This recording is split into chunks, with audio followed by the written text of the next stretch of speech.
Welcome everybody to the Straub Bros Sports Show. Big bro Ken rocking with you a little bro. Little bro, how we doing? Not too bad. Just pointing out, shouting out my Bearcats for the win last night, even though they're having a very disappointing season. But no, I'm doing good. The win was good. The weather has been okay. It's not freezing. We had that 50-degree day earlier in the week or last week, which was absolutely fantastic. But no, we're doing good. We are rocking. Absolutely. Let's go, Pops. We in. We rocking. Welcome to our Straub Bros Sports Show Super Bowl special. As we are going to break down the big game for you. First things first, the club is here. Yeah, I like it. I like it. First things first, I want to thank you for joining us wherever you are joining us, whether it is on the Straub Bros Sports Show YouTube page. If you are there, do me a favor and click subscribe. And whether or not you are following us currently on my Facebook page as well. Sorry, I needed to adjust the graphics because I kept refreshing because it was trying to make my appearance better. Can't do that consistently with the way I move. But thank you for following us wherever you are following us. If you would like to check us out elsewhere, we are on X at Straub Bros Sports. We're on TikTok at the SBSS, Instagram at Straub Bros Sports Show, and Spotify, the Straub Bros Sports Show. Big shout out to our guys at the Falls Rapids. We're going to have some media day stuff going on tomorrow. I'm going to be at practice nice and early. So I'm going to be trying to get some interviews, get some sit downs. Drew's going to be there with me. We're going to interview some guys, practice some commentary, take some footage for coach, do all kinds of stuff. We are the official broadcast team of those Falls Rapids. Make sure you give them love. We are almost, I think it is, to 1,000 subscribers on Instagram there at Official Rapids. And the Facebook page, we're trying to get, I think Daniel's trying to get to like 1 million views. You already know my man's goals are massive. Astronomical. Absolutely. Make sure you follow the Falls, give them a like, the Falls Rapids on Facebook there. And make sure when you're on the YouTube page, you check out those interviews. Big shout out to our guys over at Sports Tank Gridiron. I was checking out some of the games that they were streaming recently as well. They will be streaming our broadcast of the Falls Rapids over in the UK and Ireland. Straub Bros Sports Show going international, baby. Shout out to Ali the Otter.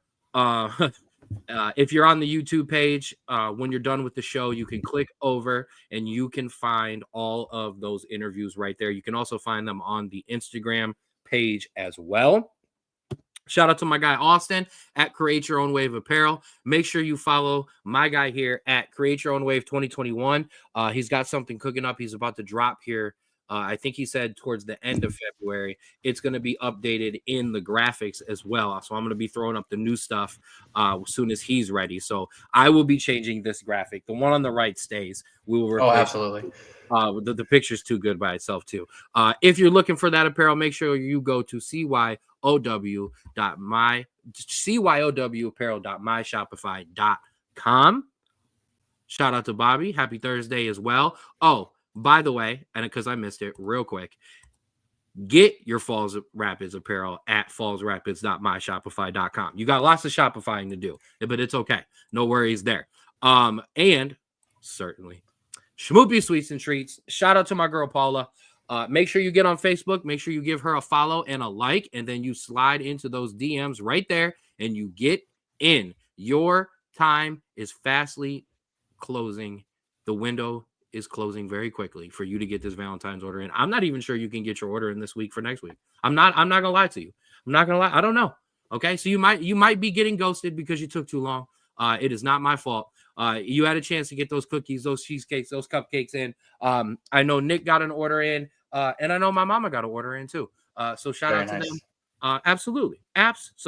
Shout out to all of our friends of the show who've been hitting our girl up, Paul up, and getting those orders in. Now that Valentine's Day is coming around the corner, don't worry. The rest of the menu is available. Your bread, your bagels, your croissants, your cheesecakes, your donuts, your muffins, your danishes, and your cannolis. Okay? Absolutely, baby. So big shout out to Paula. Big shout out to everybody. Schmoobies, Create Your Own Wave, and the Falls Rapids, all of our big friends of the show. Without further ado, it is time for the Straub Bros Sports Show Trade Talk Special. Listen, I'm actually excited because holy crap, was there some moves this week. Absolutely. Well, if you've been living under a rock, I don't know what the hell to tell you. It is not very often. I want to give a shout out to Jay of the 216 Sports Network, because I read this off his page and I 100% agree with it. It is not very often that the NBA knocks the NFL out of the news ever, let alone Super Bowl week. I think it's a testament to how sick of the Kansas City Chiefs some people are.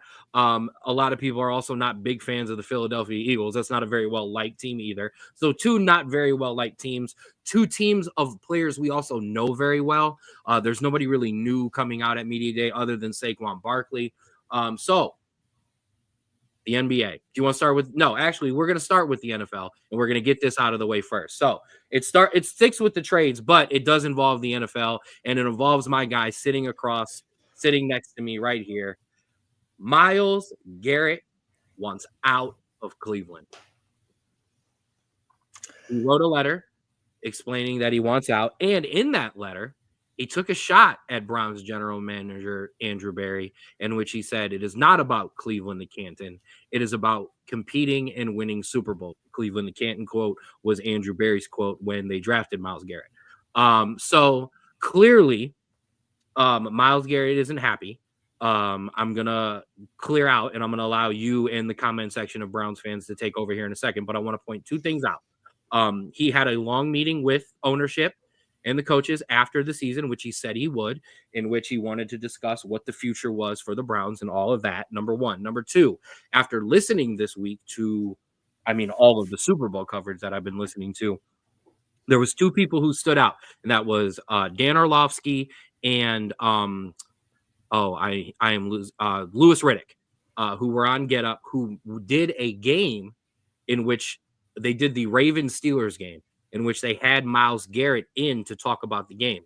Neither of them were surprised that Myles Garrett requested a trade, and neither of them think that he will back down off of this, and this is some kind of ploy, and that this is exactly what he wants, and he is very smart and calculated. Browns fans, Cleveland, you have the floor.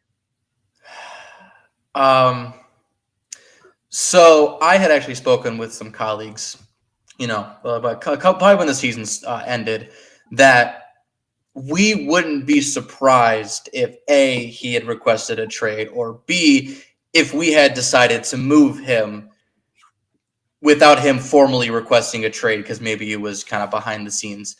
Because we saw the vision that the Browns organization. Well, it was clear on the wall of what the organization kind of was planning to do, and this emphasizes the kind of what we were anticipating, which is they're not looking to get a veteran quarterback in free agency. So all the Kirk Cousins talk, all that kind of talk is out the window, because you're obviously not if that was the plan, I don't believe Myles Garrett would leave, because I feel like he would think that they're at least trying to do something. So either A, they're not planning on getting a quarterback in the draft, or B, they're planning on getting a quarterback and him being a long-term project, which in all honesty is something that, while frustrates me, it only frustrates me because I can't pick up and leave and get paid to go be a fan of another team. That's not the decision I can make. And so when I see everything go on, you go, okay, we just have to deal with it. Myles Garrett doesn't have to deal with this.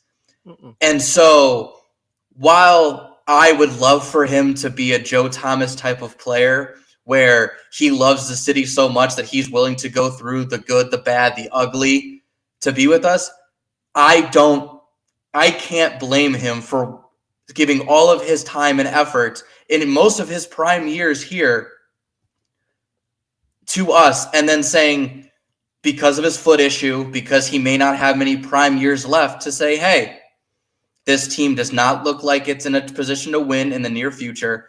I want to do something with my career before it ends. And I think what a lot of Cleveland fans know, and that's why I haven't seen a lot of outrage to this decision, is we saw this coming. We saw Myles Garrett was unhappy with the way organization was treating this team. And honestly, while I do kind of blame Andrew Berry for the decision that they're going for, I also believe that they put themselves in position in the first place by not backing with their franchise quarterback in Baker Mayfield, by trading all of these draft capital away to not continue a sustained success for Deshaun Watson. And then when obviously you have veteran quarterbacks like Flacco come in, you aren't able to give him more leash and go back to the problem at hand, which again is Deshaun Watson, and now having to basically reset at the quarterback position. So I will give 1 second.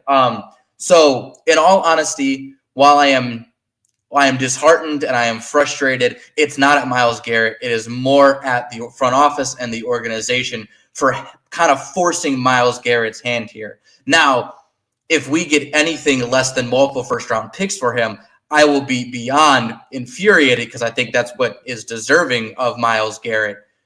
But where we're at right now does not surprise me. And that's what makes it even worse, if I'm being honest. Okay. So Ray is correct and he's wrong at the same time in my mind, because you absolutely get what you can get, but I disagree with you about him being standalone. I think he is standalone, one of the best defensive player. It just so happens that he's playing alongside two other generational talents with TJ Watt and Micah Parsons. That's the only difference. No one else was around when Aaron Donald was killing it. Only two players have more sacks in the first 10 years of their career than Myles Garrett. That would be Reggie White and Randy. Somebody else. And I'm glad Dad put the comment in there, Reggie White caliber, because that's exactly what he is. The worst thing that happened to the Browns is Myles Garrett being able to look across into the Hall of Fame section and see the Joe Thomas stuff and know Joe Thomas and go, I'm not doing that. And I don't have to. This is not like, I love sports. I love my teams. Okay. I think one of the reasons I love college so much more is I know these guys are leaving. I'm prepared. The biggest issue I always have with sports fans is this: well, we drafted you and we paid you, so you owe us. Well, no, you didn't pay them. No, you didn't draft them. No, they don't owe you anything. Myles Garrett has given everything to this organization, played hurt, and has been a baller and has been an absolute monster, and he's been a beast. And the same way that Joe Thomas was still given recognition as the best left tackle in the game when he was playing here, Myles Garrett gets his recognition, but he wants to win. And I cannot blame him for that. And I think, and I hate to bring this up, but it was brought up, and when it was said, it's understandable. When the Deshaun Watson trade happened, the trade itself was not called horrible. The contract given to Deshaun Watson is what everyone got up in arms over. Now, 3 years removed, I think we are now. Yeah. You look at the Texans franchise, and you look at the Browns, and you look at Tampa Bay, and you look at the Browns, and this trade is quickly rising and becoming one of the worst trades in NFL history. Because not only did you turn two different franchises into winners, you continued Tampa Bay winning, and you turned Houston into a winner, or you helped them build around CJ Stroud. You've now nuked your own franchise, and you're going to lose a generational talent because you failed at the quarterback position. And the funniest thing for me is there was these rumors that Myles Garrett and Baker didn't get along, and it was part of the reason that Baker was traded away. And why am I hearing that Tampa Bay is one of the teams in the sweepstakes for Myles Garrett? Must not be that big of beef. Must not be that big of enemies. So I think it's worth pointing out about just how awful this trade has also affected this, because this is part of it. And I'm also going to make fun of you for saying our news segment was only going to last 15 minutes, and we didn't even get to the NBA yet. Well, this was because I ranted. I don't think the NBA trades are going to be that crazy, but I agree. We will. I'm going to take this. I'm going to give us a pause here. Nothing is going to happen for at least a month until we get closer to the draft. Things are going to happen before the draft. Now, I know the Browns have taken a stance that they're not going to trade Myles Garrett. I think that's the funniest shit I've ever heard in my life. It don't work like that. You're going to trade Myles Garrett because you're going to want to get what you got out of him rather than to fine him and pay him whatever amount of money it is to not play for you. It's not worth it on either side. He's been a good soldier. He's done what he was supposed to do. There's nothing wrong with him meeting with you and then realizing you guys don't. Here's the funny part. Myles is just saying what you all are saying. Myles met with the ownership and went, you guys don't know what the F you're doing, which is exactly what I hear and I read all day from Browns fans. Baker for Garrett and some picks. That's funny as hell. Tampa Bay would never do that in a heartbeat, but that's funny as hell. So yeah, this is, man, they ain't selling that team. They're going to build you a complex in Berea. But we will put this on hold until some more movement happens or maybe some rumors start to heat up. We'll wait for Shefty. Now, let's get to the hoops. Yes. Because wow. Yeah, I only had 2 written down because at some point I was just like, I'm just gonna stop and I'll just wait. So the NBA trade machine was in full effect and there were moves galore. We will start with our Cleveland Cavaliers. What's going on? What's going on, Mama? And shout out to my pops, my stepdad there. He's recovering from his leg surgery today. My man broke his leg and he's trooping it out there. So what's up, pops? I know my fat head's on the big screen. So what's going on? We're gonna start with the Cavaliers. The Cavaliers traded Nang and Karis LeVert to Atlanta for DeAndre Hunter. I think it is ESPN rated it an A-. I'll give it an A+. I think it's a great move. I think it's a great move for multiple reasons. Number one, I think we've seen the ceiling. We've already seen Niang's ceiling. And I think we've seen Karis LeVert's ceiling. And if you're not going to make a move with the first team after playing Boston these last 2 times and seeing what kind of effort you got out of Boston and what you were able to punch back with, I think you realized you needed an answer. You needed an answer defensively, and you needed an answer in terms of somebody being able to play offense and not being an undersized guard. We've got enough of those on this team between Mitchell and Garland and Okoro and Max Strus. And you know what I mean? We have enough of those. So I think when you see the ceiling of those guys, I'm okay with passing on when you're trying to win a chip. Number 2, Jason Tatum, Jaylen Brown, Blanchero down in Orlando, Jalen Brunson, whoever else. Find me another guard. If you get to the finals, Shea, you need somebody to guard in this league, and you need a bigger guy to guard. Okay, I'm not being critical of Darius Garland, but he's my height. Donovan Mitchell is an undersized point guard. Listen, I'm just joking. Donovan Mitchell is an undersized my height. Donovan Mitchell is an undersized point guard regardless of his talent. Okay, they needed a defensive stopper. Okay, if Isaac Okoro is 3 inches taller, we're not having this conversation because he's been on our team since we drafted him, but he's not big enough. Okay, and this team routinely has issues, and it was funny, they had issues just this week guarding Jason Tatum, disrupting him, and getting in on Jaylen Brown. Those 2 torched them. This was the move to help that. This was a good in here. And I've been critical, and I've been the one throwing the things in the wind, and let's go get Jimmy Butler, and sure, trade the house for Kevin Durant, all the random stupid stuff. This is a championship move. So, as we all know, I am the worrywart when it comes to trades. So, if we look at just, I guess, physical characteristics and baseline, it's a good trade. You trade some depth pieces for a starting 3, who I believe is second or third in scoring on that Hawks team. Obviously, he gives you the size, and he gives you kind of that 7'2" wingspan, I believe that I saw. Averaging 16 a game. And so you get that. Now you have all 5 guys in the court. You're starting 5 that can score. I get it. It is also, I will say, the worrying is from being a Browns fan. You're absolutely correct.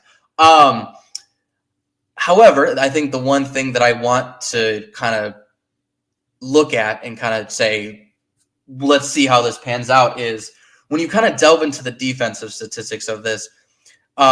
He has a worse defensive rating than Karis LeVert, who is Okoro, who is your starting 3s and your rotational 3s.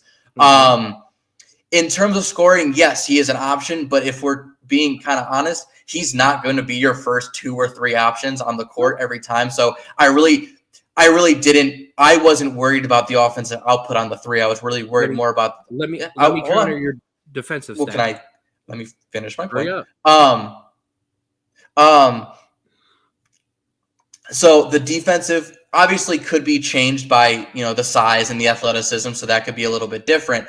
My just concern is, and what I want to look for in the first couple of games that he kind of plays against these better 3s, these better wings, is how much better defensively and kind of keeping in front of his man are we going to talk about? Because Okoro and LeVert were good defensively, but they did get blown by more athletic wings just because of their size. So that's what I'm looking at here is, yes, he can be an option on offense, and that's going to be nice. But how much impact defensively he's going to be, because I think that's the key issue, is that how much of an impact is his size going to be in terms of replacing LeVert or Okoro in that starting 3 spot.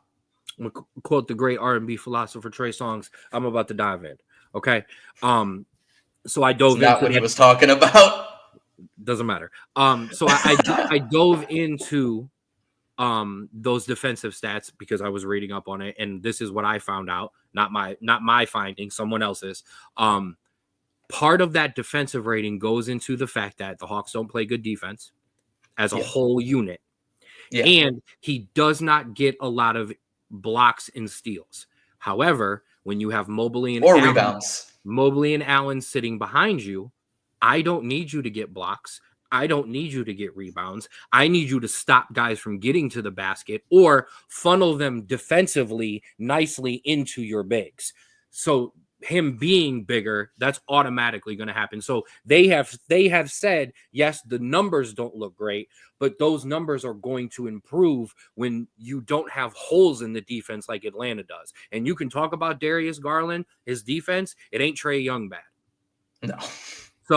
So he's going to look better on defense because the pieces around him are better, and he's not going to have to initiate as much offense. So it's going to be, where are you comfortable? Are you comfortable in this corner? All right, we're going to find you over here. You're comfortable off the dribble here? We'll put you here on the pick and roll. So we're going to put him in, instead of being in Atlanta where it's you have 40 possessions, or here's 30 possessions, and you just figure it out. Here's 15 in the exact spot you want to be in. And I think that'll make it better. So I think it's a good trade for the Cavaliers. Let's keep it rolling so we don't get too deep. We got a lot to talk about today. Yeah, I was just gonna say that's why I want to say let's make sure he's a big 3-and-D player, Nick. So that's gonna be kind of what it is. What this team, and we've been talking. The joke about LeBron coming back was because we needed a damn wing. Yeah, we needed a wing. This is what this team really truly needed. And I think I agree. Like I said, I want to watch. I'm going to be watching him those first couple of games to see really where they're going to put him defensively, because that's going to be crucial when we play a Boston in the playoffs, something like that. Where is he going to set up? Is he going to take Tatum all the time, or are they going to switch off every once in a while because maybe he can't handle every single possession? That's kind of what I'm looking at. And here's what you're going to look for. You're going to look for when teams are starting to make that run, when teams are starting to push ahead, that's when you're going to switch him over and go, enough. We need to stop. We need to stop right now. And that's what they were not able to do Tuesday. Was it Tuesday? Whichever, I think it was Tuesday that they played Boston. That's what they were not able to do. When they needed to stop and they would get close, they couldn't get it. And they would push it back out, and they would push the lead back out.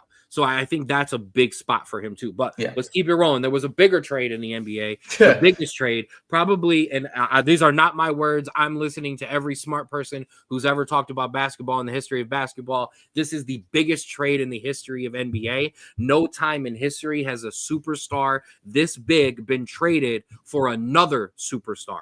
That is the key. Superstars have been traded, but it's always for some bums and some draft picks. Never has another player been traded for another player of not the same quality, but of quality. Here, I'll put it in perspective. My man Bill Simmons, who I listen to often, does a trade value for the NBA every year. He had Luka at number 3. He had Anthony Davis at 11. So we're talking about 2 generational top 75 players being traded for you, in which the Dallas Mavericks traded Luka Doncic to the Los Angeles Lakers for Anthony Davis. Wow. Now, the Lakers made another trade today. They traded for Charlotte Hornets center to solidify the defense and to get a big man in there as well. Drew, first things first, the Lakers just put themselves in position to have a star of the franchise for the next 10 years. Luka is only 25 years old, and he's already made 5 All-NBA teams. The Dallas Mavericks put themselves in a position literally right now this year with Kyrie Irving, Anthony Davis, and every other piece that they have there, because they didn't have to give a lot to Los Angeles. And they didn't give anything up really to Los Angeles. Did both teams actually do the right thing here? So I'm going to talk about this trade specifically, and then I want to talk about the Lakers in general after that. I think, honestly, this is a trade where, in my opinion, I don't think, and this is a hot take for me because I think I'm in the minority here, I don't believe either team really moved the needle in terms of becoming a championship contender with what they have. Now, let me explain. When it comes to the Mavericks, yes, you got a center, which was needed in Anthony Davis, and now you're kind of making room for Kyrie as the one. Klay Thompson, as your shooting guard, and then you obviously have the pieces around it. However, and I think this is key, I think especially in basketball, where all of these players, when they have won said championships or they have made it far, they have been number 2s. Kyrie was a number 2 to LeBron. Klay Thompson was a number 2 to Steph Curry. Anthony Davis is a number 2 to LeBron James again. The issue that I have here is when it comes down to it, when it comes down to players taking over a game to seal the game out, how is that team going to function? What is your role here? And I think that's the biggest issue, or the concern that I have is when it came down to it in the playoffs, Luka was that guy. You gave it to Luka. He made stuff happen, and he did. What is going to happen now when Kyrie has it, Klay has it, Anthony Davis, and they're not used to being in that moment? That's what concerns me the most. Now, the difference would be even Kyrie's team in Cleveland and Anthony Davis's team in Los Angeles wasn't actually as deep as this Dallas Mavericks team is. They kept Max Christie. They have Derek Lively still.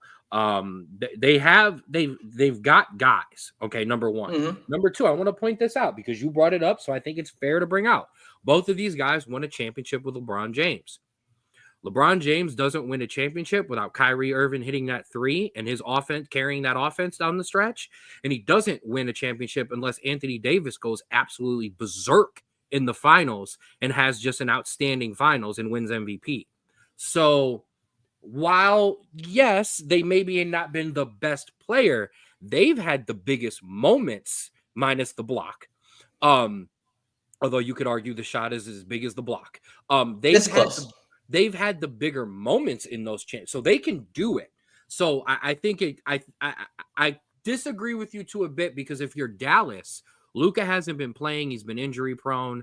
You clearly don't believe in him as your leader and your franchise guy that you were about to pay 5 years, $385 to.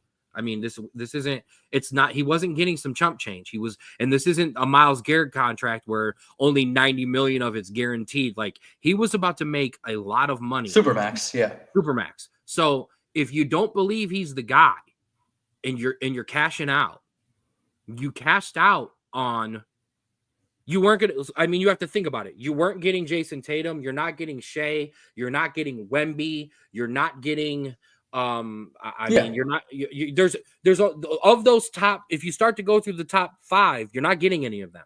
So then you go 6, 7, you're not getting any of those. Then you start to get to 9 and 10. You start to get to the Anthony Davises and the Zions, the people like that, the guys who, they're superstars when they're healthy, but they've been a little injury prone. So they kind of maxed out. Well, I don't want to say they maxed out because you traded Lucas. You should have ended up with highway robbery in terms of first round picks.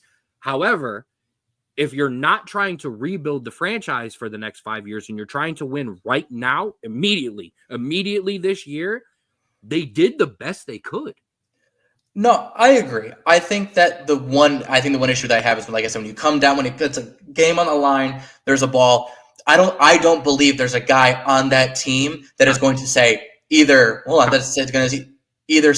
give me the ball or here's what we're going to run. The issue with Kyrie is he is getting older, and so he's not as quick off the dribble. He's not as shifty as he used to be. I'm not saying he's not at all, but like he's not prime Kyrie anymore, and that's kind of what I'm getting at. Now that's just one thing. That's fine. If we're talking the Lakers, including the second trade as well. Listen, I love LeBron. I consider him the greatest basketball player of all time. Woo. A lot of people do. The one thing that I have somewhat of an issue with him is that he does not wait a moment to trade their young up-and-coming players for veteran talent. We get to have our first argument of the show. And I think that the issue with me here is you have role players to budding starters in Dalton Connect and I think Christie was 21, Max Christie. You trade them for a athletic center, which according to reports was who Luka wanted, and that's why they got him. And a great player in Luka, no doubt, but like we said, one that was a little bit injury prone is kind of, well, I'm saying a little bit injury prone. Yeah, Dalton Connect is 20 through 23, and Christie was 21. Luka a little bit injury prone, a little bit oversized for his position.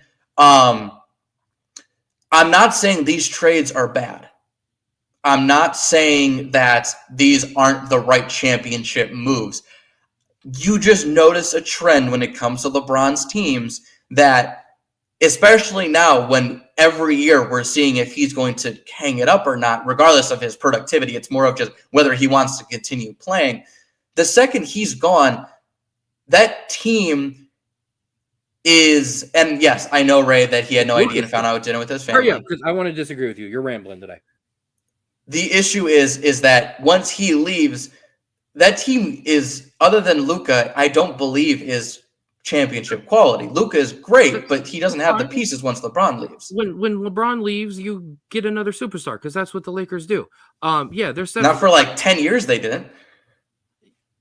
Okay, that's fine. Some teams have downfalls. They can't always have Magic and Kareem and then Shaq and Kobe and then Kobe. You're saying that's what the Lakers do. That's not recently. That's not what they do. I understand. So I'm going to respectfully disagree with you and tell you that you're completely wrong. I love you to death. So I've had nothing to do for the past couple of days because the Super Bowl has been covered in terms of what I've been doing for notes. But I've had nothing to do but just to dive headfirst into podcast after podcast about this trade. And every single insider and even people who are in that camp and near the Lakers, not LeBron's people, just near the Lakers, have all said, this is the first time since LeBron has been with the Lakers that the Lakers have made a trade that is for the Lakers and not for LeBron. Okay, so I'm going to disagree with you there. LeBron found out at dinner. Now, here's the thing. We need to put this in perspective. LeBron probably found out before all of us because he's a clutch client and so is Anthony Davis. That doesn't mean LeBron found out because the Lakers called him and were like, hey, we're about to do this. No, the Lakers did it. And when everything started to get into works, obviously Rich Paul said, hey, Bron, I'm doing a contract and Anthony Davis is waiving his trade exception to go to Dallas. So he found out about 15 to 20 minutes after the deal was done. So I'm going to have to disagree with you there and put the rumor on that. But I'm glad you said it, because you are not some fringe minority of people saying this. This is a prominent, but I'm here to squash it because it's just not, it didn't happen. He rightfully has that reputation, however, which is why I think it's fair to come out and put that squash on there, because I just don't, that one didn't happen here. They went, he's leaving soon. I need a superstar. Boom, I got one now. And guys are going to always come and play in LA, and guys are going to come and play with Luka. So I think in terms of, I think both teams would be all right, but I wanted to squash that on that. However, we'll see how they play together when Luka's finally healthy. And we will see what happens there. We've got more trades to talk about. Let's run through these some very quickly. My favorite one, the San Antonio Spurs acquired De'Aaron Fox in a 3-team deal where the Kings acquired Zach LaVine from the Bulls. De'Aaron Fox and Wemby went out and both had double-doubles last night. De'Aaron Fox, the first Spurs player to become a Spur and drop a double-double. They just set that franchise up for the next 10 years. Shout out to the West, because you're about done. Jokic better get in shape and care about basketball more than horse racing, because Wemby's coming. They might be coming this year. And you give Chris Paul a much needed, like, not backup role, but like kind of just help role, which is going to be fantastic for him. Exactly what he needs to be in his career right now is exactly what they did for Chris Paul. Chris Paul can be not just serviceable. Chris Paul can be a good NBA player on a nightly basis, and he has still spurts where he can be a great player. He can't be a great player night in, night out. That's not his fault. That's his body, and that's father time. So I think that is a great move there. Absolutely. Jimmy Butler finally got traded. He got traded to the Golden State Warriors for Andrew Wiggins and Kyle Anderson and a top 10 protected 2025 first round pick. The Golden State Warriors also acquired Dennis Schroeder. So Golden State looking to try to reload and make a move. Number one, in terms of just player perspective, I understand Miami fleeced them. I like the move for Golden State for this reason. I've been diving into this podcast or this NBA life. The Warriors have been shopping for a superstar since last year when they tried to get LeBron at the trade deadline. Pretty much every single team in the NBA who did not have a superstar locked into a contract more than 3 years got a phone call from the Golden State Warriors inquiring about their superstar. So yes, they gave up a lot. This is what they wanted to do. They wanted another star to pair next to pair next to Steph Curry since Klay Thompson left, and they did it. I think the two things that are an issue is, number one, they gave up a lot, and number two, this is a straight rental because Jimmy Butler has told them he's not re-signing. Yeah, but this is what it's key for. Watch out for the Warriors in the playoffs, because that is exactly what they're making a run for. They're not building for the future. They're trying to make one or two last runs for Steph. And yes, Ray, regardless of all of the stuff going on in Miami, Jimmy Butler is still a star. That is a man who dragged his team to through the playoffs last year injured. Did he sign a 2-year deal? I did not. So he said afterwards, after that, he doesn't know. Okay, but he did sign a 2-year deal. Yes. Well, then there you go. Then I would say then you're good, because they want to make another run at a championship, and they got Steph another guy. Yeah, they're trying to get it until they're trying to give Curry as much opportunity until kind of the wheels fall off of that franchise or that group. About LeBron and Kevin Durant.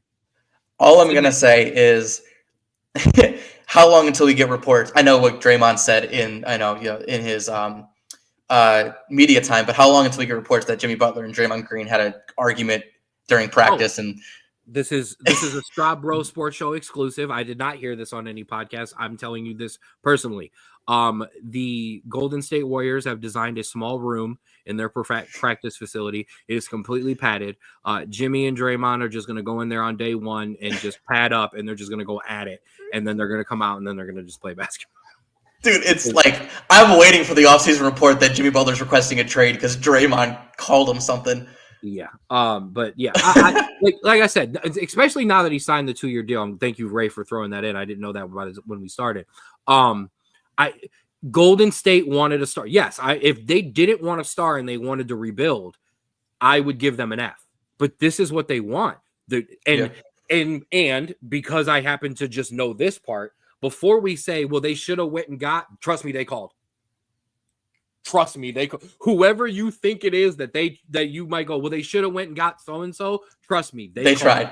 And they already tried with Jimmy Butler, and Miami said no. So they circled back, called everyone back again, got hung up on and ghosted because they didn't order any schmoopies for any of those teams. And then and finally called Miami back, and Miami did the deal because they probably threw in more draft picks. The unprotected top 10 2025 pick is probably, we got thrown in on the second, well, probably the 5th phone call that probably put this over the hump. So we'll see. I don't listen. I'm not making them any favorites by any means.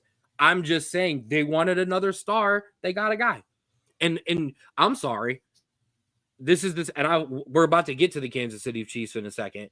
Until Jimmy Butler doesn't show up in the playoffs, I'm going to believe that he's going to show up and ball in the playoffs. And never forget this.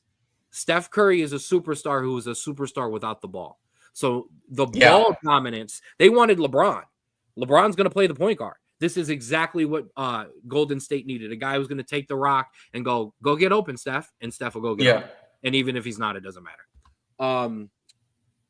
I don't know. Is there any other ones? Those are the main big ones. There was a couple small ones. Like some kind of PJ Tucker got traded. Cavs are apparently in the running for a Ben Simmons buyout with the Clippers as well. I saw that. Go to the Clippers. No, yeah, please. Honestly, I mean, you wanted your defensive wing. There's your defensive wing. I will fight you. He would have to go play in Canton for a couple of games. See what his shot looks like. Not Canton. They're not in Canton. They're Cleveland. They're Cleveland now. He would have Cleveland to charge for a couple of games, in my opinion. So, all right, we're 43 minutes in, and we didn't even start. Yeah, he did. Poor PJ Tucker did get traded like 3 times this week. I like PJ. Yeah, let's hope he didn't book any home visits. He was just like, honey, we're staying at the airport for a couple days. One, I don't know. We're just stopping at multiple ones. All right, we're almost an hour into the show, and we haven't talked about the biggest thing in the sports going on. We have no Straub Bros and no Straub Bros of the week this week because we have too much damn news to talk about, and I don't want to pile on the Cleveland Browns anymore. So thank you, appreciate it. Let's do it. Let's talk about it. It is time for Super Bowl 57, Kansas City Chiefs versus Philadelphia Eagles. And bro, we're going to start on the outside stuff and we're going to make our way inside the numbers. Okay. Now, on the outside, the Chiefs are looking for their third Super Bowl in a row, looking for the three-peat, their 4th and 5th years, looking to cement themselves as the greatest modern day dynasty in sports history and in the top 3 to 5 of all time football dynasties, with the Patriots, the 70s Steelers, the 90s Cowboys, the 1800 Packers, and these Kansas City Chiefs. That's the Kansas City side. That is what is on the line for Kansas City. On the Philadelphia side, it's about redemption.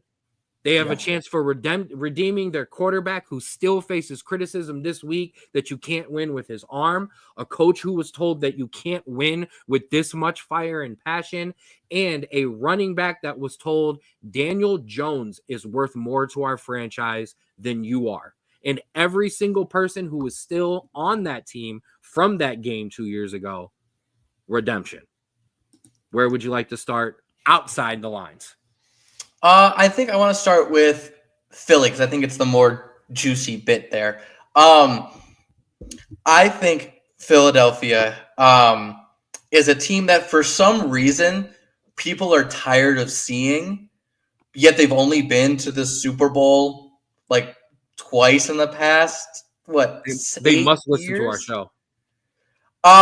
It's one of those. Yeah, I think it's because they hear you go on and on about how much you hate the Eagles. No, but the more I dove into this Eagles team, the more I began to actually kind of like them a little bit. I think the fan base is awful because it's Philadelphia. Billy, if you don't But watch our show, I will never be upset. but you have a running back proving that with the right team, he is an MVP candidate. You have a quarterback who is continuously proving doubters wrong, yet the doubters are still harping on him every week. Because he doesn't win their way. Exactly. You have a receiving core that I consider one of the most underrated receiving cores in the NFL. Because they don't have the gaudy numbers. Yeah, exactly. And then you have a defense and a defensive line, well, honestly, both sides of the line that are top 3, if not top 2 in both sides of the football. If it wasn't for that they're in Philly, I would love this team. And so I look at myself looking at it like this team had a little bit of a down kind of turn in the middle of the season. And so they're coming hot at the right time there, and we'll get into the stats later. They are dominating these games later on, especially in the playoffs. This is a team I really, really like. And in terms of the team and the players and the coaches, I am rooting for them in the small part of my thing because of how much I just like the narrative that's surrounding this team. We're going to peel back the curtain. You stay out of the stats. This dude has been doing stats since last Friday when we were at Rapids practice. I'm trying to film wide receiver routes for coach. And Drew was just like, did you know this defensive line? Did you know this linebacker? Did you know this? And I'm just like, will you shut up already? No, I don't want to hear it until I got to hear it. Interesting. It's interesting news. I love you. I agree. Listen, I don't hate Saquon Barkley at all. Hated him as a Giant. Don't hate him as an Eagle. Yeah. Don't hate him as an Eagle. Don't. I feel happy that he has found and he's getting found redemption, is getting the love that he deserves. Jalen Hurts. I'm part of the group that's critical of Jalen Hurts because I think the reason the Eagles haven't won a Super Bowl is because of how Jalen Hurts has performed at certain times. However, in the last Super Bowl, it wasn't his fault. I mean, they gave the Chiefs the ball with the last possession. There's not a whole lot you can do there. Yeah. So on the Eagles side, yeah, it's redemption for this team. They are kind of an underdog, which is hilarious to think about the way they've been. You'll see why. right. The way they've been dominant in the playoffs. But yeah, I agree. This is a more likable team. Now let's shift over to the dark side, the evil empire, the New York Yankees of football, the I don't remember. There's the Jedis and the other people. I don't remember what they are. Sorry. The Republic? The Republic. Come on now. I had it, and I wasn't confident on pushing that one. I don't know all my Star Trek references. So the Kansas City Chiefs are here again. 4th time in 5 years, looking for 3 in a row. If the Chiefs, here, I'll ask you 2 questions. Even if they were to lose, where do they rank? And if they were to pull this off, do you agree with me that this cements them as top 3 NFL dynasties and the greatest modern day sports dynasty? So, okay. If they were, no, you're good. If they were to lose, I would be right. I would say they still would have 3 Super Bowls in 5 years, which is fantastic. I think that ranks very closely to the Cowboys in the 90s. I think that's kind of a toss-up at that point. Kind of how well they played, how close the losses were, kind of stuff like that. If they were to win, and I think this is just because of the longevity, I still have to put them behind the longevity of the Patriots dynasty. Just because if we're looking, obviously in a short-term span, if we're talking like a 5-year span, I think the Chiefs have the Patriots beat. But I don't think we look at dynasties in 5-year spans. We look at it in how long they were dominant. And the Patriots were dominant for 15 years. And so I think if they win, I think they are number 2 in modern day dynasties, if not number 2 all time. But I think that Patriots dynasty really they showed how dominant a franchise can be, period. Not just in the modern day, just in all of NFL history. And so I think that's why, while I think the Chiefs, what they're doing is incredible, I don't believe it's a sustained dominance like the Patriots had.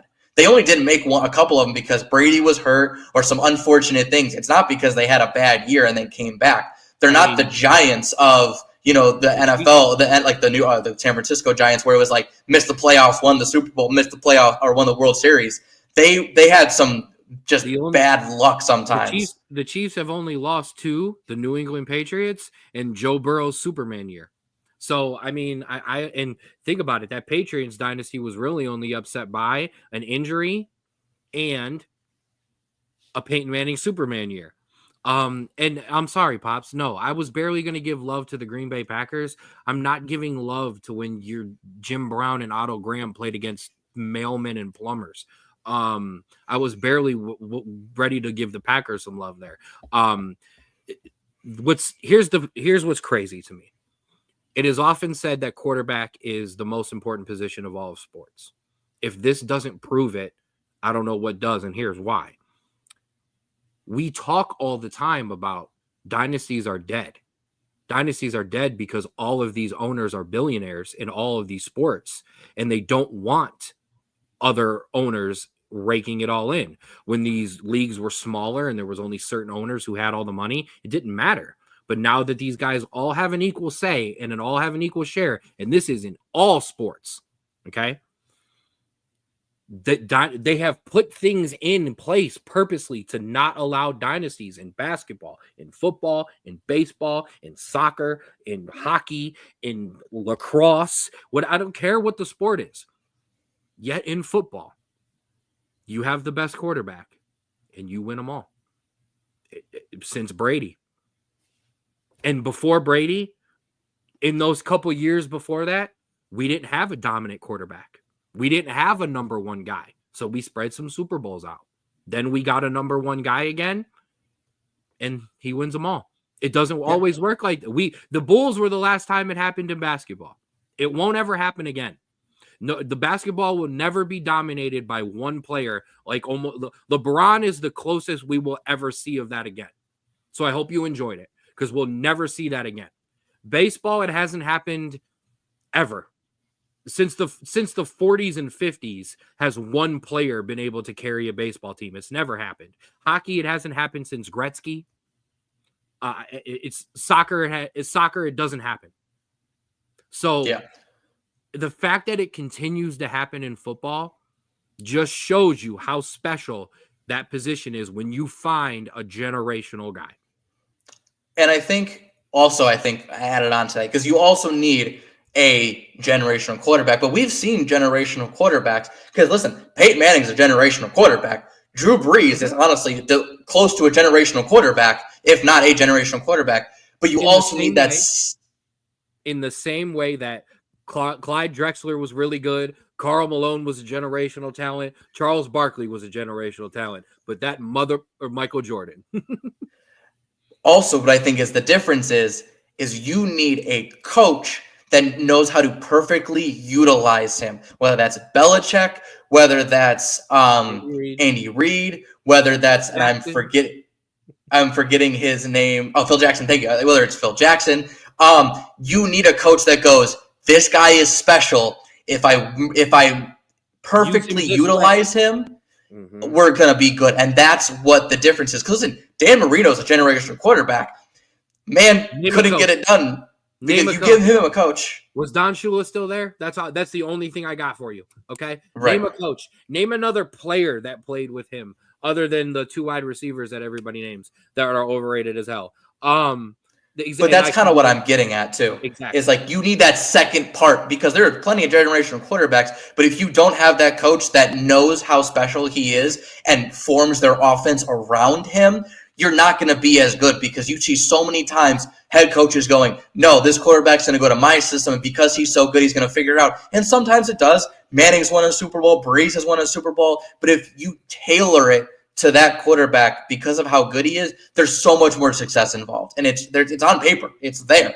Are you listening, Kevin Stefanski? And Brian Schottenheimer? Yeah. All right. So that's outside the lines. Let's dive inside the lines. Let's get nerdy. I've never seen you smile so much on this show. Now, inside the lines. Hold on. There they are. We can just talk about these right here. Yeah, we will get to these. The Chiefs game plan is simple for me. Okay. You keep this thing within. Actually, hold on. Let me stop. Dive in. Okay. So, like I said, I've been looking at stats all week because that's what I do. What interests me the most is that all of these season stats for the Eagles, they're like you said, and like if you can see, the only thing the Chiefs have the advantage of is in passing yards. All of these season stats have gotten better once the playoffs has hit. That turnover margin, that plus 21, plus 11 of it is in the playoffs alone. They were plus 10. They are plus 11 in the playoffs to be plus 21. That is honestly insane and such an absolute testament to how good this defense is to setting up this offense. Now, if that doesn't happen, if the Chiefs control the ball, obviously this could be a different story. But this defense has proven that no matter who the quarterback is, they can get to him, they can cause disruption, and they can make that turnover to give that offense what they need. They also have shown that this offense, regardless of where they are, can make big plays. The first play of this Washington game against Washington, Saquon Barkley took it to 70 yards. And so when you look at these stats, the main thing that I think jumps out at me, other than the turnover margin, is the points and yards allowed for each team, because the points allowed are pretty close. But if you look at the yards allowed, that's almost 40 yards difference when it comes to per game. And so I think when it comes down to it, you have a dominant Eagles team that is shown by points, yards, in allowed, and everything like that. But when it comes down to it, you can obviously see, we know Kansas City finds ways to win. And with the big thing that I noticed when I was looking at these stats, and it's not on this, the last 3 Super Bowls have been decided by a field goal or less. In terms of field goal rate, the Chiefs are 10th at 85%. The Eagles are 25th at 79%. And so if it comes down to making a last-second field goal, that could be a massive key, because at the last 3 Super Bowls, that has been the factor. And hey, 2 out of those 3 Super Bowls, the Chiefs made a field goal to win it. And so that is the key thing. The Eagles can do all they want in the first 3 quarters, maybe in the halfway through the fourth. But if this game's close, the Chiefs have the massive advantage coming in just because of how good and how clutch and how efficient they are in those high-pressure situations, which is what we've talked about for weeks and weeks on end. But those are the stats to prove it. To be the man, you got to beat the man. I had to get that in at least once this week. I know. In the most non-disrespectful way, I want nothing to do with your stats. They are amazing. If you would like anything else, I just pissed. No, I like I said, I think that's what it is. The Eagles are dominant, but it's only going to work if they can truly dominate 3 quarters. If they just get the edge in the 3 quarters, the advantage goes massively to Kansas City. But if they can get up to a 14-point lead, maybe even a 10-point lead going halfway through the 4th quarter, then I will give the advantage to the Eagles, but only then. If it's a score or less, I'm giving it to the Chiefs massively. If I just looked at this, okay, and I didn't know who was playing in this game, I wouldn't think there was a chance in hell Kansas City could win this game. The defense is dominant. The pass game isn't great, but man, it doesn't matter when you're looking at those margins and those turnovers and the rushing yards and the yards allowed and things like that. but I know what that team other guy. I know what that team Yeah. that other team has. That other team has Travis Kelce and Patrick Mahomes and everybody else. So the numbers can say what they want, but there are, like I said, there's outside the lines, there's inside the lines. I absolutely love this. By the way, this is exactly the type of stuff that you're on this show for. My favorite stats. I got two for you. I got one for each side, but they kind of pertain to each other. Jalen Hurts had more passing yards in the NFC, at almost more passing yards in the NFC Championship game than both first two rounds combined. It was by like 10 yards. Yeah. Number one. Number two, and here, let's get a little nerdy. The Chiefs play more press coverage than any team in the league. A.J. Brown thrives against press coverage. He is a 37% target rate, the highest in the league. Who makes the chess move to either stop that or continue that?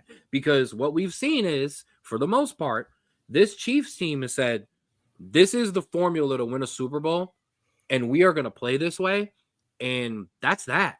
And if we don't win, we don't win, but it's winning every game for us. 23 of the last 25 with one that they threw away.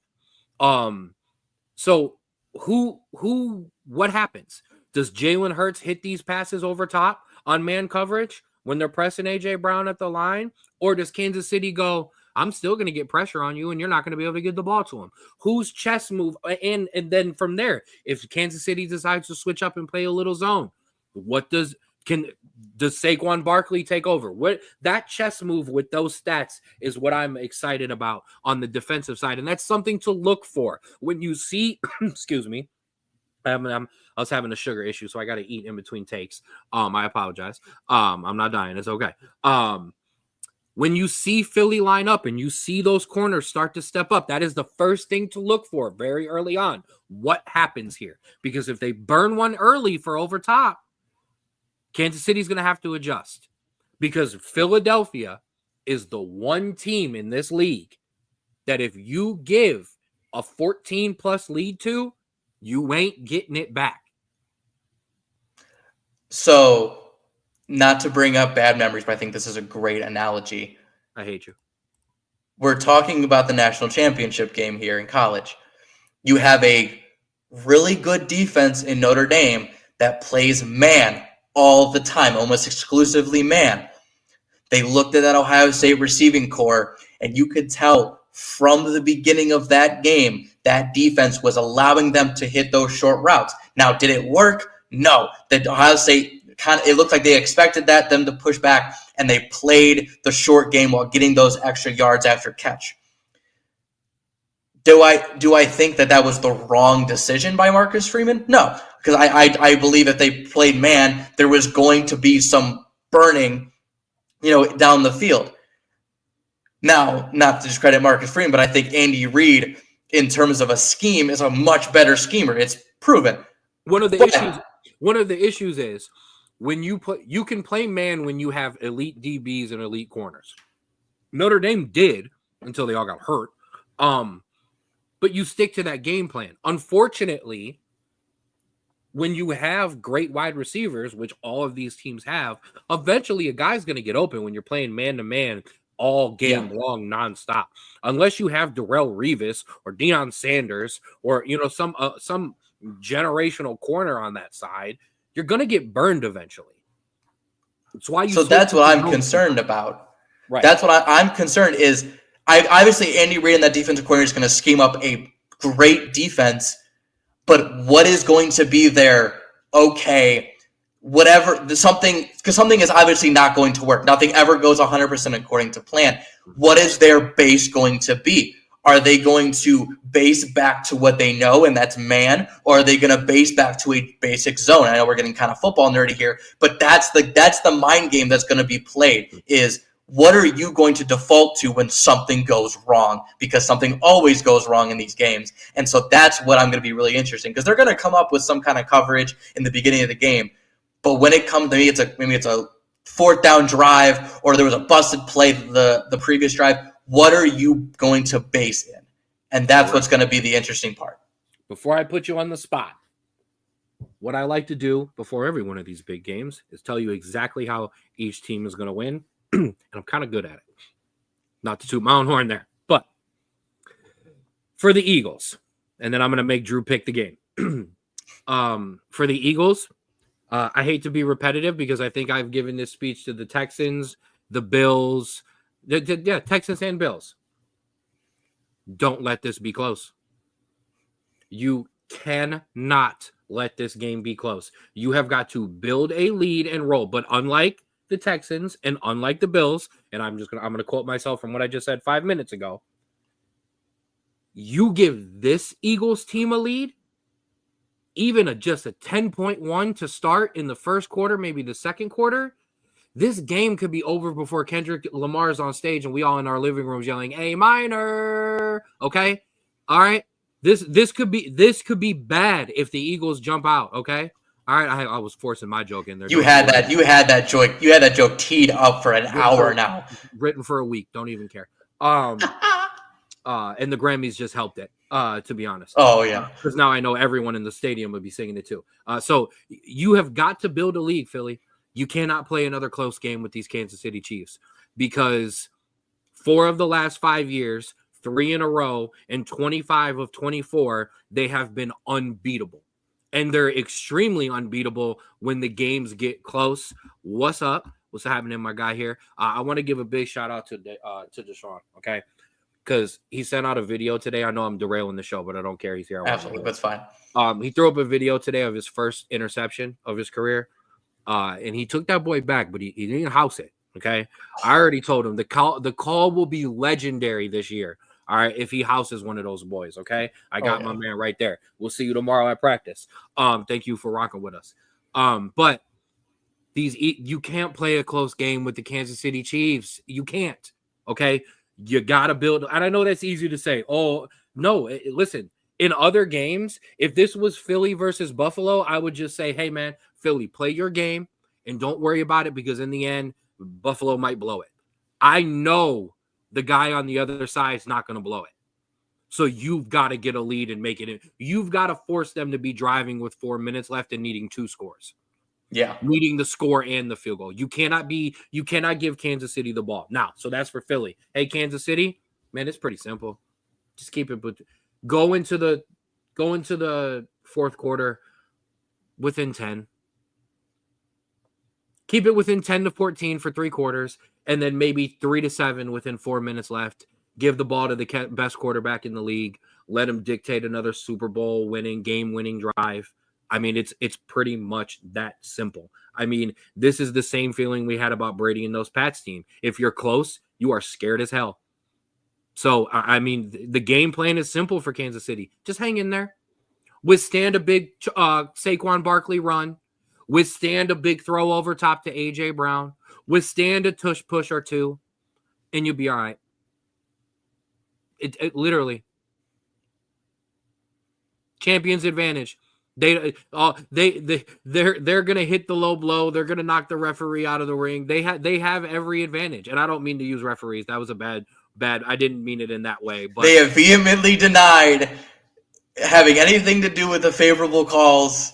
That's been a discussion all week, by the way, is that they are vehemently angry that we've even considered that they gave the Chiefs an advantage. It's interesting. Absolutely. And here we go. Talk that talk. Talk that talk, man. All right. I want that house call, man. I want the house. Listen, I know we're talking about all kinds of NFL and Gus Johnson, man, and all over the place, but this Raptors defense is going to be effing elite. I'm just telling y'all that right now, okay? And that's no disrespect to the offense, all right, because they're going to come along.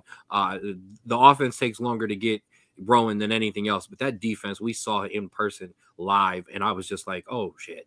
So yeah, look out the rest of the PAFL, but. Straub, pick the Super Bowl. Yeah, easy enough. That's your job. So this is one where I don't have entirely great faith right now. I'll have much better faith if once we hit like midway through the second, maybe halftime, and then I'll be like, this is the team that's gonna win. Because even if it's close, or even if it's like anyway, I'll be able to be like, okay, no matter what, this team is gonna win. Soon as the However, Super Bowl trophies are being raised, I'll let you know who I think is going to win. exactly. But right now, if I had to pick one, I am going to take a page out of your playbook and say, when the chips are down, I cannot bet against the Chiefs, because betting against the Chiefs in any high pressure game is throwing away money. And I know we're going to talk bets here soon, and so we'll get some things going. Good tease. But when it comes down to it, I can't bet against the Chiefs, especially when no football has been played yet. 4 pages of bets. I'm just hang tight. Okay. I'm going to keep this short and sweet, Straub. To be the man, you got to beat the man, and that's it. Until somebody steps on the field and beats Kansas City in a Super Bowl without Tom Brady playing on the other side, I'm not betting against it. And if it happens, I'll be okay going, I lost that bet. Yeah. So give me the Chiefs to three-peat and to make history. Now, I'm so excited for this.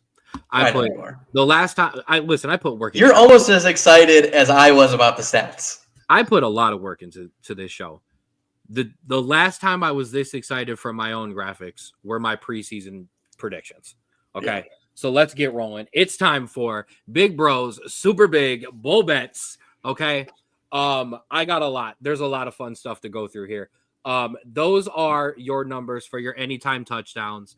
I'm going to be honest with you. I love them all. It's the Super Bowl, man. Like, I love the idea that, of course, DeAndre Hopkins is going to get a goal line target. It's his first Super Bowl. Of course, Samaje Perine's going to make some random rush up the middle on the 1 yard line. You know what I mean? There are some good stuff here. Other than Saquon, who is your favorite in that anytime touchdown that you would like? If you had to pick one, which one of those would you pick to say, yes, he is going to score? I'm torn between Xavier Worthy and Isaiah Pacheco, but for the fun of it, give me Pacheco. I don't think there's any chance in hell. I was looking at Pacheco. I don't think there's any chance in hell he either doesn't break one for like a 30 to 25 yard, or he doesn't get some kind of ball thrown out in the flat the same way that Samaje did in our AFC Championship game. I really, really like that one, to be honest. Yeah, honestly, I do too. That's what I was looking at. And the fact that you're getting plus numbers on Travis Kelce is robbery. Wild. Okay, so those are your anytime touchdowns. Let's hit your game specials, okay? Barkley or Kelce to score the first touchdown plus 230. That's robbery. Absolutely. Okay? Absolutely. Now, this is a fun one. I'm going to go back to this one. Saquon, I like this one too. Saquon as your MVP versus the field, plus 280. If you're a Philly guy and you think Philly's going to win, I mean, that's not a bad idea. The other good one, they did not have Mahomes versus the field, but there is a QB versus the field. I think that's the one to touch on. I was like, that'd have been a minus 1,000. Now, this Triple Crown one is new to me this year. It's not new to everybody if you've been in this stuff, but I like it. You basically pick who is going to finish the game with the most passing yards, the most receiving yards, and the most rushing yards. Okay. That Mahomes, Kelce, Barkley. I mean, that's an easy one. Mahomes or Hurts with A.J. Brown and Barkley plus 650. Hurts, Smith, Barkley if you're all on the Eagles. Good odds all around here. Now, these are all single bets. You cannot parlay a lot of these, okay? Yeah. Parlay at your own risk. I'm going to set up a bunch of 1-800-GAMBLER would be on showing up at my doorstep if I started putting my own parlays in here, because it would be like, what are you doing? So most of these you're going to have to go with. Now, let's hit your quarterback specials. There's a couple in here I really like. This one right here, Hurts and Mahomes to combine for 550 plus 135. Mahomes, 100 yards in each half, plus 100. Hurts, 150 yards in each half, plus 2,200. I mean, he threw for 350 in the last Super Bowl. So, I mean, you got to get there somehow. Hurts and Mahomes to combine 400 in the first half, plus 380. I mean, it's the Super Bowl, baby. You got one game left to get these bets in. So have some fun. This one actually is my favorite. Jalen Hurts, 5+ rushing yards each quarter. Yes. Now let's get into absolutely. Now these are the money makers right here. Saquon Barkley, 50+ yards in each half. It might be a stretch. Saquon, 15+ each quarter. I like that. Kareem Hunt, 5+ each quarter. I know Pacheco might be in there, PRN, but I like that out of Kareem Hunt. Hunt and Barkley combined 200 yards plus 320 for 250 plus 1500. Come on now. And then if you're really liking the Kareem Hunt experience, Hunt and Barkley 25 plus yards each in the half plus 550. You liking it so far? Okay. I honestly, all of these sound like they're locks, and that's the issue. Absolutely. Your Ken's kicker special. Give me Harrison Buckner over 7.5, Jake Elliott over 6.5. There's been a lot of field goals in Super Bowls past. Basically, this is, realistically, if you think this is going to be any kind of a high scoring game, one of these guys gets a field goal and the extra points alone should take them over. Yeah. Now, this is fun. You can bet on a missed field goal, but you pick where it will miss. Okay. So if you think it'll miss on the crossbar, that's plus 5,500. If you think it'll miss short, plus 980. I do believe both wide posts were, they weren't good. They weren't, because that's so wait, the missed crossbar is like a doink, right? Yes, a doink. Oh, like betting on a doink sounds so good. I mean, come on. That's why they're your Ken's kicker specials. We didn't forget about the defense. These are all of FanDuel. Shout out to FanDuel for this. They're not paying me, but I'm paying them this weekend. Defensive specials to record a sack. Obviously, you see those are all the guys listed. I mean, Jalen Carter, Chris Jones. Those are nice. But watch out for the other guys. I mean, there's Mike Dana, Milton Williams. Maybe too much paid attention to Chris Jones and some other guys, and Jalen Carter and another guy sneaks in on a sack. I know I did not put them in the anytimes, but here are your defensive anytime touchdowns. Excuse me. If you think there's a pick six involved, if you think there's an interception if a fumble return for a touchdown, Eagles plus 650, Chiefs plus 700. And last but certainly not least, let's get really fun. Scoregami, which means a score that has never appeared in a Super Bowl before. Some type of 15-13. A score, like I said, a score that has never appeared before. If you put a bet on yes, plus 2,500. If you bet no, you just are no fun. The last play of the game being a QB kneel, plus 132 on the no. Yeah, it hasn't the past 3 Super Bowls. Mm-hmm. It's been a field goal. Mm-hmm. Either a field goal. You got to think about teams trying to throw a Hail Mary or some kind of lateral play. Right. Both teams to have a fourth quarter lead. Oh. Mm-hmm. Yes. Plus minus 325. An octopus. The same player to score a touchdown and 2-point conversion. If you think that'll happen, plus 1040. A successful 2-point conversion by any team, plus 180. Any scoreless quarter, plus 400. Hold on. Happens 25% of the time in Super Bowl history. And listen, as soon as I heard that, I was like, no way. But I want to give a big shout out to my favorite degenerate cousin Sal for a couple of these fun ones that made me go look for some other ones too. This is courtesy of Bet365 exclusively. The Super Bowl MVP mentioning Taylor Swift. You can get a plus 450 on that. Basically, does Travis Kelce win it, or does somebody say something about Taylor Swift? I don't know if them being asked about Taylor Swift counts. I'm not Vegas. And last but not least, I found them. Unfortunately, if you are watching us in the state of Ohio, you are not allowed to bet on that. You would have to go to West Virginia to place that. What's the problem? I don't know. Just certain prop bets aren't allowed. But the Gatorade color, purple is plus 225.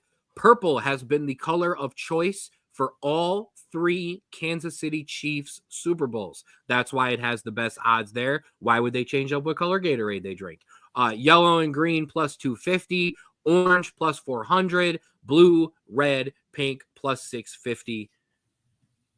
Listen, man, all I'm gonna say is this: please bet responsibly, but please also have some fun. Like this, this is the reason why it's the biggest gambling night all year. It's also one of my most fun times to gamble because my girl's gonna put in some bets and she's gonna be like, yeah, I want to do that. have some fun with it, but do it responsibly and do it within your limits. Woo! Man, This has been a fun episode. Fun episode, a long episode. Let's finish strong. It is time for the footy. Bang. Let's do it. So, Drew, who the did I lose to this week? Oh, Crystal Palace. You did. Wait, we will say Crystal Palace has been very hot lately. They have one of the best defenses, I think a top 7 defense in the league right now. They're playing really well, led by center back Chris Richards, American. But yeah, no, after your high, you're kind of hitting your lows again. And then the low didn't get low enough. As this week Manchester United loaned winger Marcus Rashford to Aston Villa with a $40 million buy clause at the end of the year. If I could, here, I'll tell you this story to explain it the best, because I am obviously a sports fanatic. The best part about my relationship is we are yin and yang, and my fiance could give absolutely 2 Fs about anything about sports, but absolutely cares about all the things that I care about. So I turned the phone over to her and I showed her the tweet that showed that he was being signed next to a team. And she looked at me and she gave me a sad face and was like, "Are you okay?" Because Marcus Rashford has been with Manchester United since he was 7 years old. I knew about this kid when he was 14 because I care that much about my football team. I followed him. He was that well known though, so he was coming up. I followed him with the U18s and the little bit that he played with the U21s, and then when he bursted on the scene as a teenager, I'm saddened by this. I know I had joked about it before. Go, be gone. All of this, go. Or if you're not committed, you gotta go. But that's because he was still here. And I was yelling at him to get it together so he would still be here. Marcus Rashford, I hope you go tear it up. And then I also hope Aston Villa's too cheap to pay the $40 million to keep you and you come back home. So I'm going to come at this from an outsider perspective because obviously, there's no camera to cry. There's no sentimental value here. But if I'm being completely honest, this is a great deal for Manchester United. You get a player who is obviously has some issue with, the coach and training and all that. And there's obviously some discontent there. You get him to go play. You get him to go show off what he's capable of in a system that honestly is really good in an Aston Villa system. But also $40 million for an aging winger that really is kind of on and off is a really, really good deal. And so if he performs well enough to go to Aston Villa and they pay the $40 million, that doesn't necessarily mean that he's going to stay in form. As a United fan, that Rashford could have a month or two span where he's killing it and then come back down to earth and he's back to kind of just not being his usual self. And this is especially true the older and older he has gotten. And so, honestly, while it does suck to see a player of this longevity in your club, it is a great bit of business for you guys. And I think this is something that you honestly, in terms of deals and getting players in and out, you've done great so far. And I think this is just another example of that. And I know it doesn't matter. I get it. Listen, we sold Hazard for $120 million. It could be $400 million, and I'd still be upset about it. I understand that. But he was in his 30s and he was done. At least you sold it when he was done. What up, Daniel? Never apologize for being late. We always appreciate it. Maybe it was a good thing that you were late because all of these shares that you share into, groups that you share into that are semi-pro leagues, I don't know if they wanted to hear me talking about how our defense was going to be elite, and they weren't going to score a lot of points. But they hear it now. So shout out to the Falls Rapids. We getting it done. Yeah, sure. It was great business, bro. Cool. All right, let's move on. I know. Liverpool remain at the top with a 2-0 win over Bournemouth. Arsenal. If I did have a bro of the week, I may have given it to Arsenal because here's the thing. If you're new to if you're privy and you know about the footy segment and you're in on the EPL, Arsenal deserve every bit of the jokes that they get from us. If you're not, I will say this. Arsenal have been made fun of, especially by Manchester City. They've been trolled. They've had goals scored on them and balls thrown at their heads by strikers. They've been told to be humble. All of these things. And Arsenal went out and thrashed Manchester City 5-1. Shout out to their 19-year-old youngin who came in, who scored a goal and then did Haaland's goal celebration. And then, because Erling Haaland was also the one who told their coach to stay humble last year when they won, as soon as Arsenal won, what did they play over the loudspeaker? None other than Kendrick Lamar's humble. So I'm okay with this. It was a troll move, and I like it because, unfortunately, while Manchester City's had every right to be cocky, sometimes when you're cocky, you get punched off the top of the hill instead of being pushed or instead of falling. So, yeah, Arsenal gave Manchester City a field-like punch off the top of the hill this weekend. Yeah, listen, it was a massive gut check to a City team that had felt like they had kind of gotten over this hump. And listen, all props to Arsenal. I know I don't like them, but it was too good of a performance not to say, fantastic, well done. And I'm not going to count that EFL Cup loss to Newcastle against them from yesterday. You could tell they were already absolutely checked out of that. And so no harm is like no shots are done there. Like that was just, we have bigger things to worry about and we're already down kind of performance. So that's not going to be there. However, if we were to pick a Straub Bro of the week, at least for me, I wouldn't go with Arsenal. I'm going for the team that lost 5-0 the week prior to a team before them. And instead of crumbling under the pressure, scored 7 against Brighton. And that is Nottingham Forest to show, no. This isn't a late season collapse. That's a blip. We're here to continue to contend. That Nottingham Forest team showed how good they can be in their peak form. And wow, was it good. And let's put this in perspective. That Brighton team has spent time in the top 4 and within the top 7 for a lot of this year. Okay. They are a respected team. They are not bad by any means.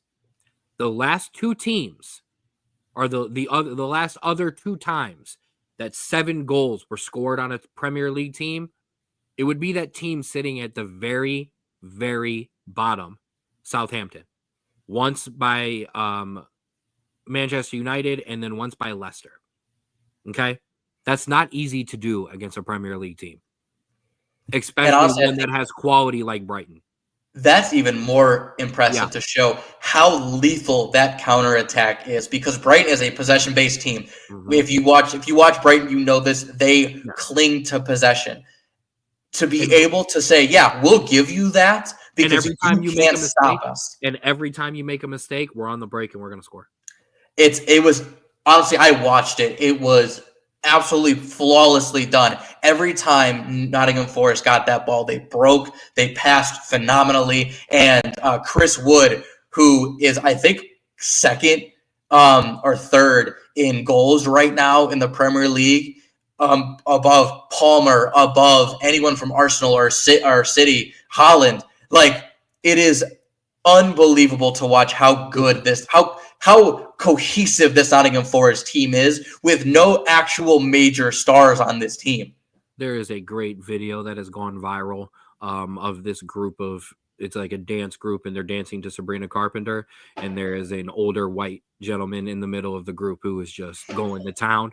And one of the funnier caps I've seen is that's Chris Wood in the middle of, Mo Salah and, Cole Palmer and everybody else. But yeah, shout out to Forest. We said we thought this is the stretch that we talked about that they had to get through, and a 5-0 win made us go, ooh, I don't know, but a 7-0 or a 5-0 loss made us go, ooh, I don't know, but a 7-0 win makes you go, maybe. My bad. Right. All right. The other result, Chelsea, we'll give you a shout out. 2-1 back in the top 4. Yay, back in the top four with a 2-1 win over West Ham. Newcastle, a 2-1 loss to Fulham. And obviously the Manchester City loss combined are why Chelsea were able to jump back in the top four. We talked about my crumbling United. All three teams above relegation got a win: Tottenham, Everton, Wolves, which helped their cause, especially Wolves. Leicester with a loss, and bottom place Southampton finally getting in there with a win for the first time in a while over Ipswich Town. Yeah, I was going to say the two key results down at the bottom is that Wolves went over Aston Villa, which I wouldn't say came out of nowhere because it's been shown time and again that Villa can't play 2 games a week, especially those Champions League games. Yep. And Wolves has been punchy in those situations. Exactly. But that Ipswich Town loss to Southampton, I have a feeling is going to come back in a big way at the end of the stretch where maybe they get relegated by a point or on goal differential. And they said if we had only gotten a point or one against Southampton, they would have moved on. And so I will watch and see where Ipswich Town ends up and see if this result plays a factor. And this is where they start to mean a lot. I mean, you were talking about the difference, and I don't know the goal differential, but you had the opportunity to be at least tied with Wolves. Yeah, and be climbing. I think they would have been ahead of Wolves in goal differential. I mean, because here's the thing, and I give them credit, as much as we did make fun of Spurs, and as much as we've kind of been iffy and back and forth on Everton, they're starting to separate themselves at least from those bottom four. So yeah, it's going to be a tight race. So these are the results coming up where 3 points means everything. Yes. Not just at the top, but sometimes even more at the bottom. Let's keep it rolling. This week, FA Cup weekend, a little bit of fun to roll in with your Super Bowl. Like we talked about, 17 Premier League teams, 9 championship teams, 5 League One teams, and 1 last League Two team in Doncaster. Straub, roll us through the matches of the weekend. Yes, so we got some good Premier League ones. We have your Tottenham at Aston Villa, Chelsea at Brighton, Bournemouth at Everton, Leicester at Manchester United. Plymouth Argyle is a League One team, but they did pull off the upset before, and they are playing, unfortunately, the leaders in the Prem in Liverpool, so we'll see how that goes. Pretty unfortunate. I was laughing because they made their first FA Cup upset a week after firing Wayne Rooney. Yes, it is very funny. But the one that I want to talk about, Doncaster, a League Two team, the only one left, hosting Premier League team Crystal Palace. Crystal Palace, like I said, and I wasn't joking just to make fun of Kent, they are on a really good tear lately. Very, very good defensively. But listen, you go to those League Two stadiums, you never know what's going to happen. I'm rooting for Doncaster all the way just because I love a good FA Cup upset. I mean, I would have been rooting for them anyways, but yeah, now I'll take now even more. Absolutely, all in Doncaster. Yeah, let's go. All right, now we haven't talked about it in a while because I really didn't know how to do the graphic, but because we have finished up the group stage, we get to talk Champions League results. Yeah. So, I know you don't care because you're not in it, but no. It has nothing to do with me being upset that I'm not in it. We are still just they've gone to a new format. This format is so elongated and drawn out. I'm just not interested, to be honest with you. I mean, I'll be more interested as these games go on, but for the first time, and this has nothing because this isn't the first time my team hasn't been in it, but for the first year, probably in a very, very long time, I did not care about the group stage until the last day.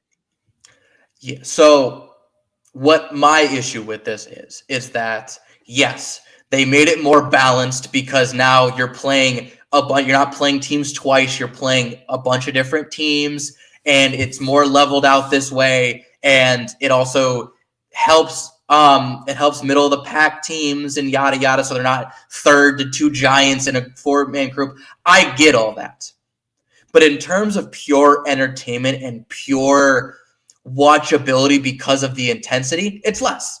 It is absolutely less impactful because it feels like there is less at stake in this tournament, especially in the beginning. And I think that's where you lose a lot of people. And I think that's where you lose it here is because, listen, yeah, you want to be qualified to the round of 16 automatically, but you have 16 other chances to be in a playoff for it. And so, listen, I am all for, as a stats guy, I am all for giving teams equal opportunity and making things as even as possible.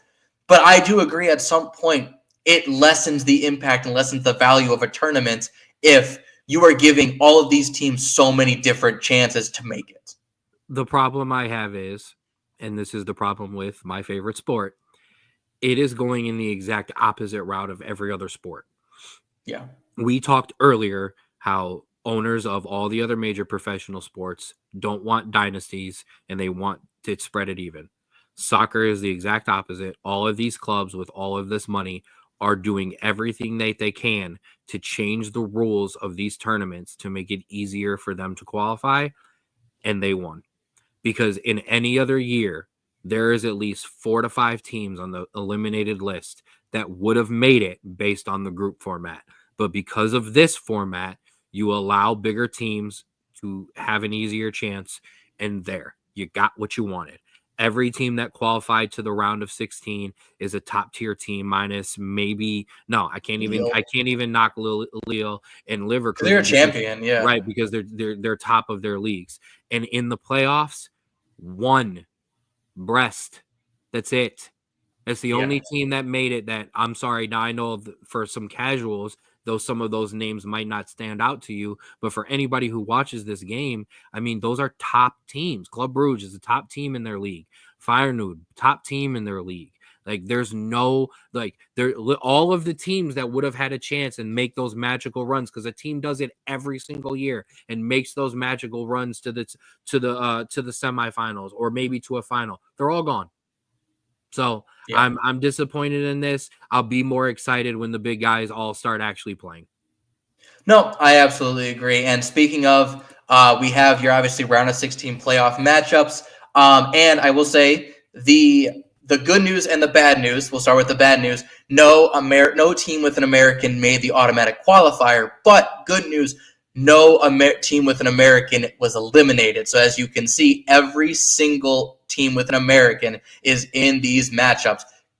Cameron Carter-Vickers and Austin Trunty at Celtic, Christian Pulisic and Yunus Musa at AC Milan, Fuller and Balogun at Monaco, Gio Reyna at Dortmund, Tim Weah and Weston McKennie at Juventus,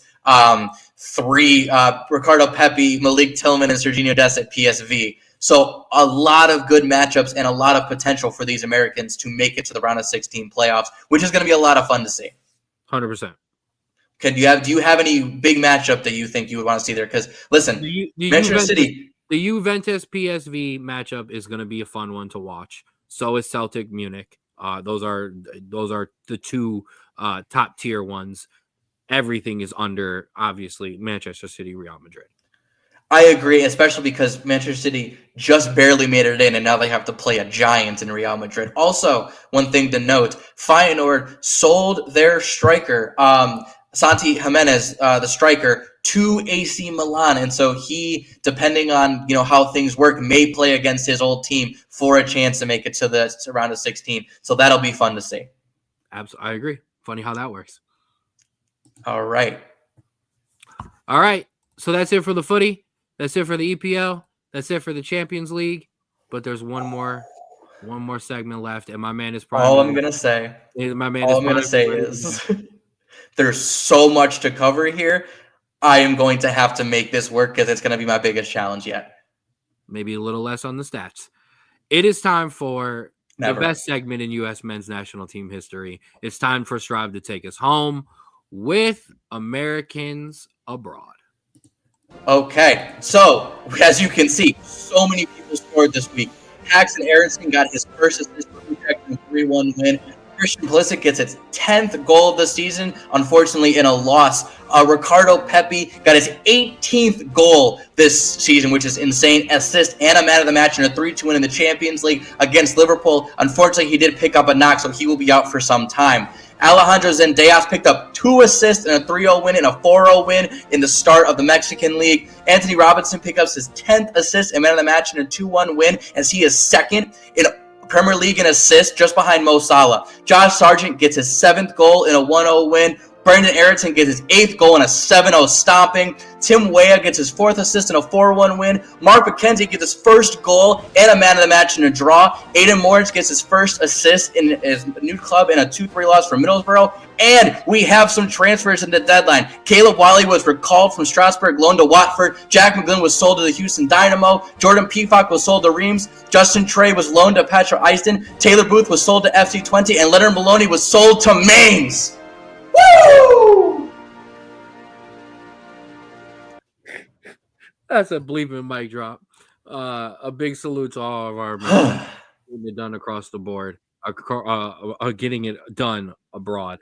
And shout out to you for getting that in. That's a well done, sir. That is the best you got going on so far. I'm done. So that's it. And that's how we end it. Thank you for rocking with us this week here on the Straub Bros Sports Show for our big Super Bowl special. I want to give a big shout out to everybody who was rocking with us in the comments, everybody who was rocking with us, who was watching, I should say, all the reactions. We appreciate all of it.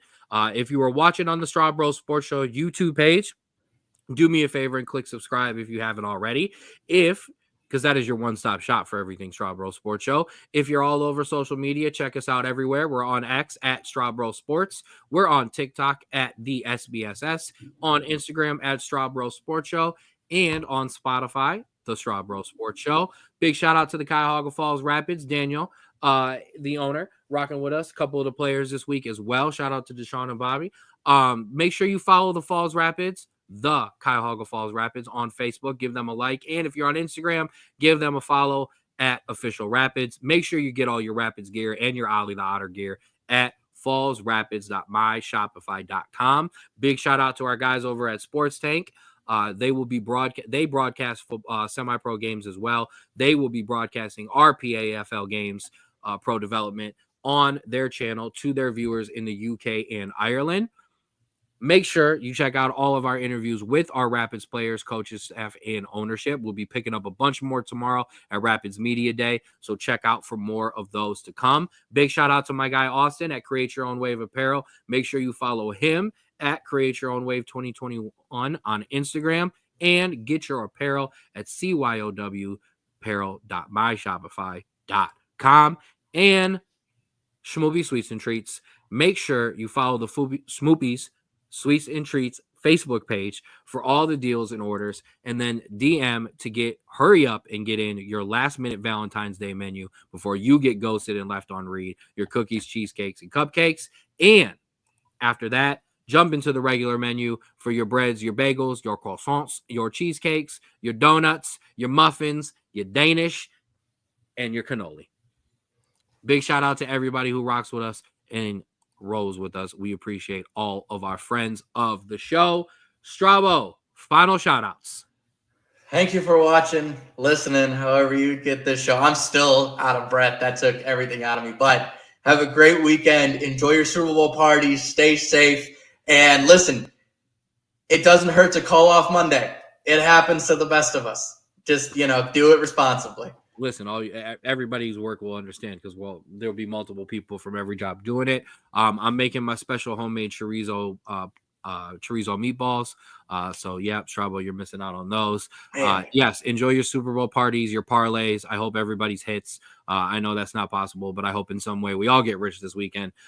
Shout out. I will update the bets to see if any of those ones hit. So I will roll through every one. I will say, just for future viewers who will probably dip in half, I will not be here next week. I have a work trip that I have to go to attend to, and I will not have any service. So obviously Ken will run the show. We have some potentially special guests happening. We will see. But thank you to all, and I will see you guys in 2 weeks. Absolutely. You be safe, bro. I will be talking with you. Have a safe trip. We'll either be an interview next week. I will have some sort of solo show myself to recap the Super Bowl and my bets, the bets. And then, yes, we may have a special guest appearance or potentially special guest interview. But I will let everyone know all over our social media on that end. But in the meantime, enjoy your weekend, enjoy your time, enjoy your family, and please remember to, as always, love yours.